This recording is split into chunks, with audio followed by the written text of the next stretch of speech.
രാവിലെ എണീറ്റപ്പോഴേ അമ്പലത്തിൽ പോകാനുള്ള ഒരു മോഹമായിരുന്നു കേട്ടോ. അങ്ങനെ ചേട്ടൻ്റെ ഓഫീസിലോട്ട് വിട്ട് രാവിലെ അമ്പാടി കരിങ്കാളി കളിക്കുകയാണ് കേട്ടോ. അങ്ങനെ അവനെ സ്കൂളിലാക്കി നേരെ ഞാൻ തൊഴുവങ്കോട് ക്ഷേത്രത്തിലോട്ടാണ് പോയത്. അവിടെ ചൊവ്വ, വെള്ളി, ഞായർ ദിവസങ്ങളിലാണ് ഓപ്പൺ ചെയ്യുന്നത്.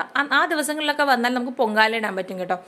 ആ അമ്പലത്തിനെ കുറിച്ച് പറയുകയാണെങ്കിൽ മൊത്തം ചിത്രപ്പണികളാണ് കേട്ടോ. നല്ല രസമാണ്, ഒരുപാട് സ്പേസുള്ള അമ്പലമാണ്. പോകുന്ന സമയത്ത് ഒരു ചമ്മലൊക്കെ ഉണ്ടായിരുന്നു, കാരണം ഒറ്റയ്ക്കല്ലേ. പക്ഷെ തിരിച്ചു വന്നപ്പോൾ പ്രാർത്ഥിച്ച് മനസ്സും ഒക്കെ നിറഞ്ഞാൽ ഞാൻ തിരിച്ചു വന്നത്. സന്തോഷമായിട്ടാണ് വന്നത്. വരുന്ന വഴിയിലാണ് കേട്ടോ ഈ വായനശാല കണ്ടത്. ഞാൻ ISR വർക്ക് ചെയ്യുന്ന ടൈമിൽ ഞാൻ പ്രഗ്നൻ്റ് ആയിരുന്നപ്പോൾ ഞാൻ 6 to 6:30 വരെ ചേട്ടനെ വെയിറ്റ് ചെയ്ത് ഇവിടെ ഇരിക്കുമായിരുന്നു. ചേട്ടനെ പിക്ക് ചെയ്യാൻ വരുന്നത് വരെ ഞാൻ ഇവിടെ വെയിറ്റ് ചെയ്തിരിക്കുമായിരുന്നു. നല്ല വിശപ്പും കാണുമായിരുന്നു കേട്ടോ, അതെനിക്ക് ഓർമ്മ വന്നു. അങ്ങനെ വീട്ടിൽ വന്നപ്പോഴത്തേക്കും ആൽപ്സ് ഗുഡ്നസിൻ്റെ ഒരു റോസ്മേരി വാട്ടർ വന്നിട്ടുണ്ടായിരുന്നു. ഇത് പൊളി സാധനമാണ് കേട്ടോ. പിന്നെ വീടിൻ്റെ അടുത്തുള്ള ഒരു മാമി എനിക്ക് അമ്പലത്തിൽ നിന്ന് കൊണ്ടുവന്നതാണ് കേട്ടോ. അവർക്ക് സ്നേഹം കൊണ്ട് കൊണ്ടുതരുന്നതല്ലേ, അതെനിക്ക് ഒരുപാട് സന്തോഷമാണ് കേട്ടോ. ചെറിയ സാധനം എടുത്താലും നമുക്ക് കൊണ്ടുവരുമ്പോൾ എനിക്കത് ഒരുപാട് ഇഷ്ടമുള്ള കാര്യമാണ്. അങ്ങനെ ഡ്രസ്സൊക്കെ മാറ്റി നേരെ കാപ്പി കുടിക്കാൻ പോയിട്ട് നല്ല വിശപ്പുണ്ടായിരുന്നു.